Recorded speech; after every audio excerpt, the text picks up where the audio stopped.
بسم الله الرحمن الرحيم. أعزائنا المشاهدين من متابعي صفحة بوابة القناة البحري بني حماد، أينما كنتم أهلا وسهلا بكم في برنامجكم نماذج مشرفة. معنا اليوم ضيف عزيز، ضيف له مكانة في القرية عالية وكلمته بين تلاميذه مسموعة. ضيفنا اليوم أستاذ وخطيب ومدرس بإدارة أوقاف نجا حمادي، وإمام مسجد علي بن أبي طالب بالشرفة، ومشرف العام لمدرسة القرآن بجمعية تنمية المجتمع المحلي بالقناوية. أظنكم قد عرفتموه. ضيفنا اليوم الشيخ عطيتو عبد الراضي. أهلا وسهلا بحضرتك الشيخ. أهلا بك يا أستاذ عبد الله، ربنا يبارك فيك.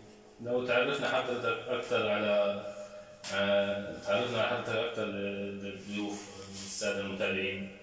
بسم الله الرحمن الرحيم، الحمد لله رب العالمين، وأصلي وأسلم على سيدنا محمد صلى الله عليه وعلى آله وصحبه أجمعين، وبعد. ربنا يبارك فيك أستاذ عبد الله والشيخ صالح على هذا اللقاء.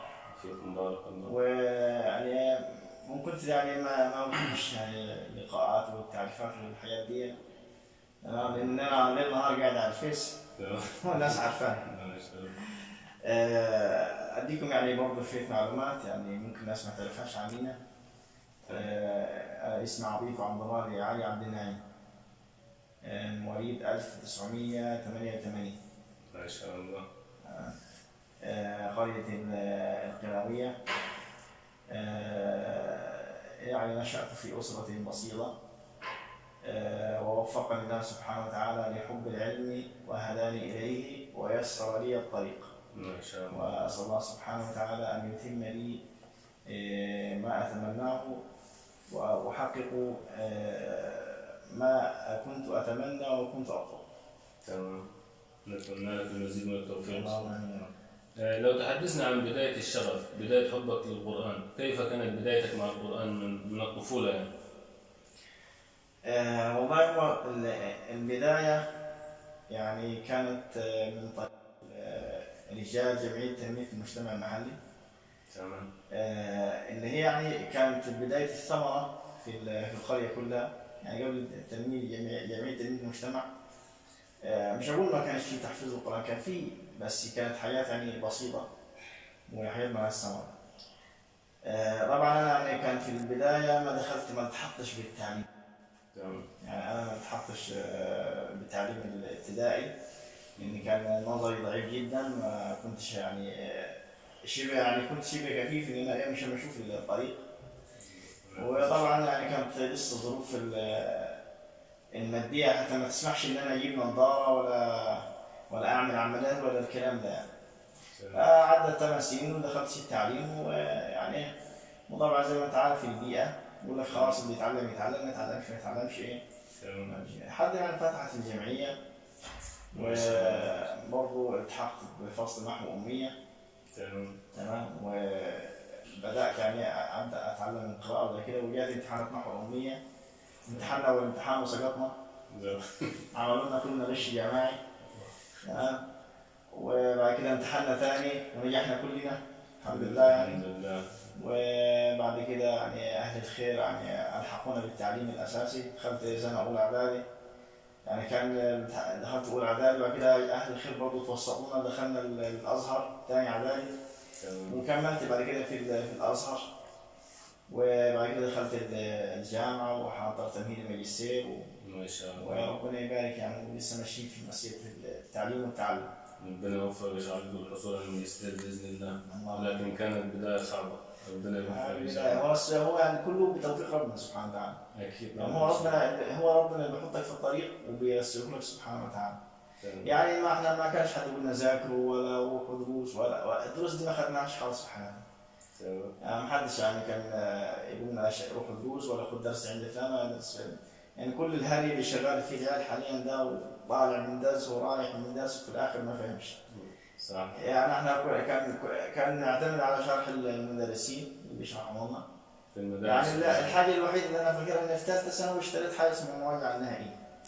هي الحاجه الوحيده اللي انا فاكر اشتريتها ملخصات دي واعتمدت عليها وذكرت منها، لكن دروس ابدا ده ما خدناش دروس. الله المستعان. بالنسبة لمجال طبعا حضرتك ما شاء الله بارع في مجال القرآن ما شاء الله عليك. لو تحدثنا عن أفضل طريقة لحفظ المتشابهات في القرآن وأيسرها يعني على الناس حتى على والله هو الطريقة اللي أنا اتبعتها إنك تجمع المتشابهات بنفسك. تمام. يعني لا تقرأ كتاب ولا تعتمد على كتب. أنا كان أخذت فترة تقريبا سنة كان معنا كتاب اسمه المعجم المفهرس لألفاظ القرآن الكريم. تمام. للشيخ عبد الباقي. الكتاب ده يجمع لك أي لفظ في القرآن ورد كم مرة. يعني مثلا يقول لك مثلا كلمة الأرض مثلا وردت 2000 مرة، يجيب لك الآيات كل 2000 مرة يستدلهم لك كل الآيات. الله مثلا 4000 مرة يستدل لك إيه كلمة الله في 4000 مرة. تمام. فأنا كنت أعتمد على الكتاب ده. الكتاب ده خطه ضعيف جدا، يعني خطه صغير خالص، إنه حجم كبير. الكتاب حوالي أكثر من 1500 صفحة وخطوطه مضغوطة، إن هو بيجمع جامع الألفاظ القرآنية الكريم. فأنا مثلا أقرأ مثلا من الآية الحمد لله رب العالمين، أجيب أقل كلمة تكرارا في العدد. يعني مثلا كلمة الحمد كثيرة، رب كثيرة، الله كثيرة. إيه أقل كلمة العالمين ألاقيها قليلة، مثلا ممكن تبقى 20 موضع 30 موضع. أروح أجيب كلمة العالمين واستخرج منها الآيات اللي فيها الحمد لله رب العالمين. تمام. هو موضوع صعب. تمام. الموضوع ده أنا اعتكفت فيه حوالي سنة. عملت كتاب اسمه الجامع الفريد في متشابهات القرآن المجيد. ما شاء الله. الكتاب ده عملته بخط بيدي. عملت 1000 صفحة منه ولسه ما خلصش. ربنا ييسر ان شاء الله. ربنا يوفقه ويخلص على خير. هذا كما قالوا عصار. كل حافظ بيمر بلحظة فتور أو فترة فتور من الحفظ. يعني أكيد مثلا مريت بفترات الفتور، كيف تغلبت على هذه الفترات؟ كانت لحظة الفتور اللي عندي اللي هي بعد الختم. تمام. يعني بعد الختم كان في صور معينة اللي هي صعب ان انا اثبتها. يعني مثلا ابدا مثلا من سوره البقره واوصل مثلا حد سوره النحل واروح سايب النحل. تمام. ابدا من الاسراء واوصل للعنكبوت واروح سايب العنكبوت. تمام. ابدا من الروم مثلا واجي عند الحواميم واروح سايبهم. تمام. ابدا من سوره مثلا محمد وكمل. اخذت حوالي سنة أو سنتين الصور دي ركنها. تمام. الصور دي لما أنا ركنتها اتنست تماما. تمام. فالشيطان طبعا دخل من المدخل ده، أنت مش هتثبت، أنت مش هتقدر تثبتها، أنت بتاع زي كده. لكن الحمد لله استطعت إن أنا أتغلب عليها، وبدأت أعيد الصور دي حفظ من جديد. يعني بحفظها من الأول آية زي ما كنت أحفظ، ومش كده بس، لا ده بدأت أكتبها، أجيب كشكول وأكتبها. بدأت برضو أتغلب على الموضوع الكسل ده بكتابة القرآن الكريم. كتبت من سورة البقرة لحد سورة الأنعام، وكتبت من سورة الناس لحد سورة ياسين. تمام. عشان بالتشكيل، عشان أنا أتغلب على موضوع الكسل.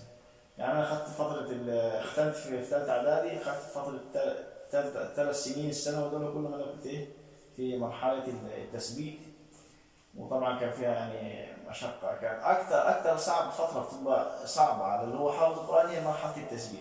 يعني حفظ القرآن ده مرحلة سهلة. تمام.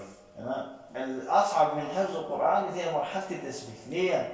لأن الشيطان بيفقدك مداخل كثيرة جدا فيه. تحفظ منه تنسى منه، تحفظ منه تنسى منه. وأنا عاوز أقول لطالب العلم إن ده من فضل ربنا سبحانه وتعالى إنك بتنسى.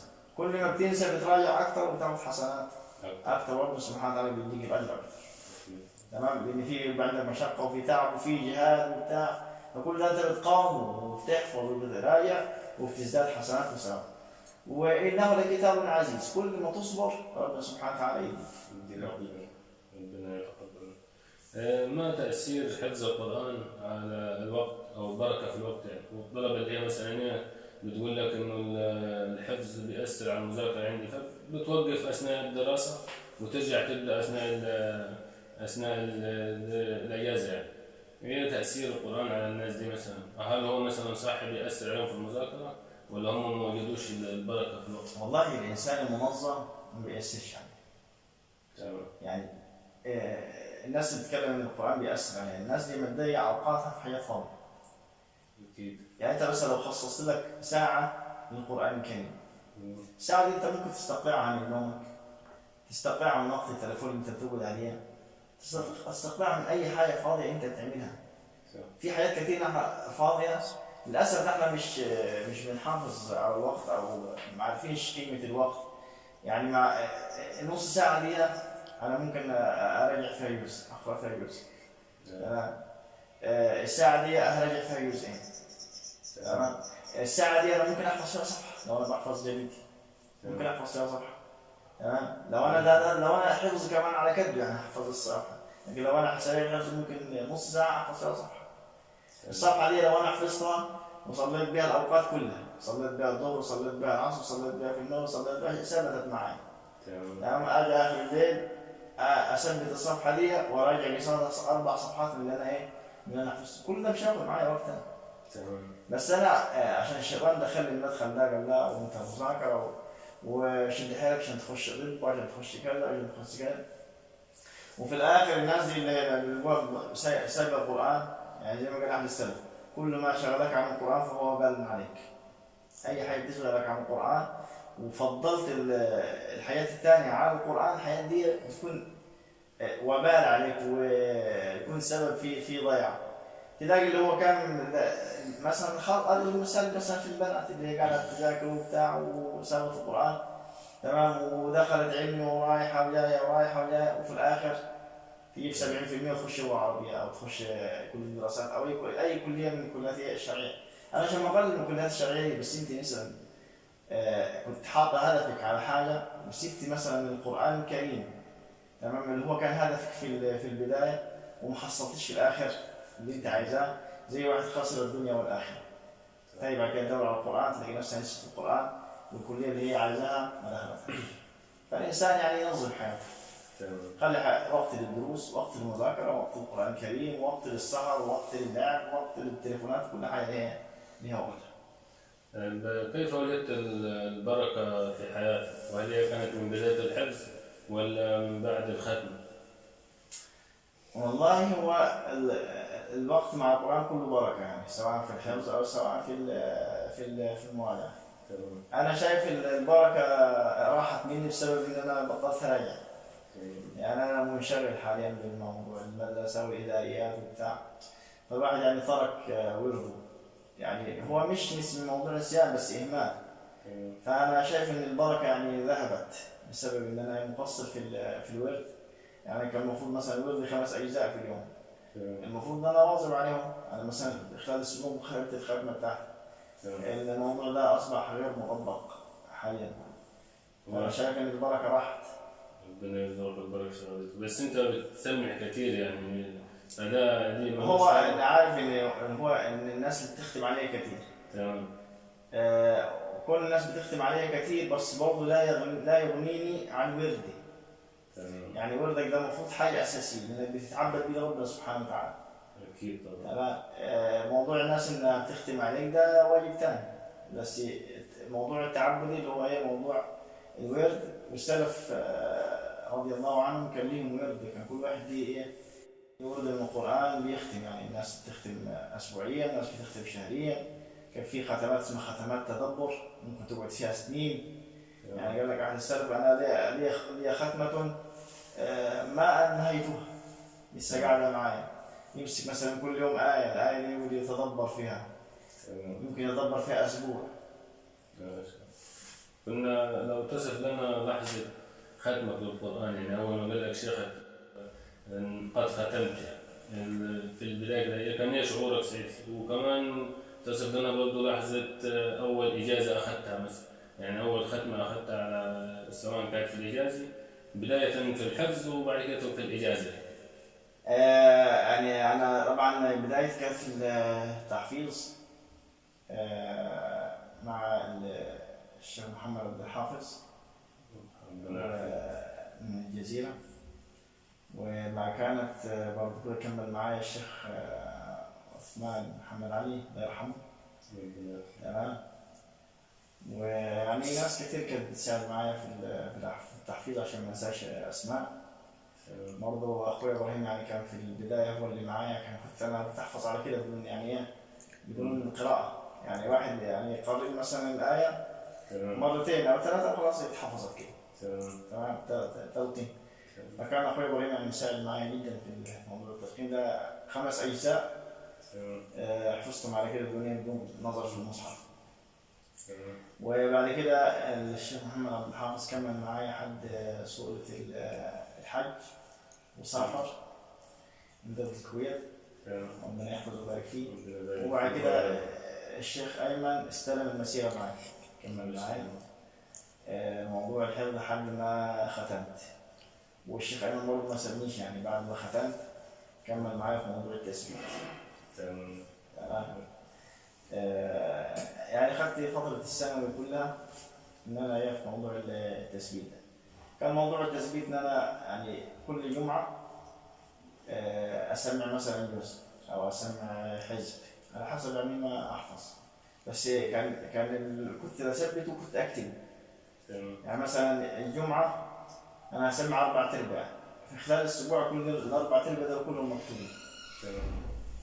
إضافة برضه إن الشيخ محمد الحافظ بعت نسخة المصحف المرتب للشيخ محمد صديق المشاوي، فدي كانت يعني أفادتني جدا. كنت أسمع الشريط، كانت النسخة عبارة عن 20 شريط، أحفظ الشريط وبعد كده أبدأ أثبته من المصحف، أخذ معاه كل في الوقت ده. طيب مع تطوير البرامج على التليفون وعلى النت، هل يستطيع الفرد العادي أو إنه يحفظ القرآن مع نفسه في البيت عن طريق البرامج اللي هي سواء كانت المسموعة أو اللي تسمع عليها؟ هو البرامج دي مش للحفظ، يعني لتصحيح التلاوة. بس يعني النبي صلى الله عليه وسلم يقول الواحد شيطان، الواحد شيطان والاثنان جماعة. الواحد طالما قاعد مع نفسه مش هيحفظ غير يعني لازم يكون ليك شيخ متابع. انا حد ده لسه متابع مع المشايخ، تمام، وخلص من ختمه وروح لختمه، انتقل من هذا وروح من هذا. ليه؟ لو واحد تكل على نفسه خلاص مش هيعمل. واحد معاه التسجيل معاه في البيت يروح هاي مش هيروح للشيخ. طيب وقت ما احفظ براحتي، انا محدش جايبني. صح. ويدي واحد الانسان لنفسه مساحه، بكره احفظ، بكره بعد الليل، بعد الفجر، بعد كذا. تمام. تروحي الايام وما يحفظش ولا حاجه بعدين. السؤال الأخير خالد عشان وقت السادة المستمعين، ونتمنى منك أنك توعدنا بلقاء آخر إن شاء الله. وقت السادة المستمعين ولا وقت البقاء؟ الاثنين. كنا عايزين نعرف مع حضرتك أفضل طريقة لتثبيت حفظ القرآن. يعني أفضل طريقة لتثبيت الحفظ أول حاجة إن الطالب يكون له مصحف معين بيحفظ عليه، طبعة معينة. تمام. الطبعة دي ما تتغيرش. تمام. ليه؟ لأن شكل الصفحة في ذهن الطالب ليه تأثير كبير جدا في موضوع الحفظ. مثلا صفحة على اليمين، صفحة على الشمال، الآية دي في نص الصفحة، الآية دي في أول الصفحة، الآية دي في آخر الصفحة، ليها تأثير جدا. ثاني حاجة إن أنا لما أبدأ أثبت، أبدأ أول حاجة أنا ختمت، هبدأ أثبت صفحة، أقرأ الصفحة مرتين أو 3 وأسمع وقف المصحف وأسمعها نفسي غيبا. هخطأ. طيب الخطأ اللي أنا أخطأت فيه، أخطأت مثلا في نص الصفحة، أو أخطأت مثلا في السطر الثالث أو السطر الرابع، أعمل عليه علامة بقلم الرصاص إن أنا أخطأت هنا. تمام. وبعد كده أبدأ أثبت الصفحة ثانية لحد ما يكون الصفحة عندي ما فيهاش ولا خطأ. تمام. أبدأ أكمل الجزء على نفس النظام، صفحة. تمام. لحد ما أخلص القرآن كله على هذا النظام. القرآن كله خدته صفحة، وثبت صفحة، مش هجيب الصفحة الثانية على لا صفحة بس. ليه؟ عشان أنا في ناس تقول لك أنا هثبت ال10 الأولين، يوصل حد آخر سورة التوبة ويقول لك أرجع أثبت إيه؟ ال10 دول. يرجع يوصل حد سوق مثلا التوبة ولا أرجع برضه يثبتهم ثاني. طبعا في الوقت ده هو خد فترة طويلة 6 شهور 7 شهور وهو بيثبت دول ال 20 التانيين دول اللي هو كان فاكر ربع منهم اتبخروا تماما لأن الفترة طالت عليهم وهو ركنهم. تمام. فأنا أقول لك ثبت صفحة صفحة لحد ما تخلص خالص. تمام. وابدأ هات الختمة الثانية، بس الختمة الثانية هجيب صفحتين صفحتين مع بعض. تمام. خلص الختمة دي صفحتين صفحتين. الختمة الثالثة 3 صفحات 3 صفحات. الختمة الرابعة 4 لحد ما توصل في الختمة بتاعتك إنك بتجيب جزء جزء. تقرأ جزء كامل وتسمعه كامل. بالطريقة دي أنا لو يعني لو قالوا لي ارجع من الأول وثبت القرآن هبدأ بالطريقة دي لأن هذه أفضل طريقة للتثبيت. بالنسبة لعلمية نظر والله أعلم. ولكل كل شيء المهم وليه كل واحد هي شايف طريقة يثبت بها يثبت بها. في نهاية اللقاء نشكر باسمكم الشيخ عبد الرادعي حفظكم الله وحفظ آباءكم وأبنائكم، وإلى لقاء آخر إن شاء الله. السلام عليكم ورحمة الله وبركاته.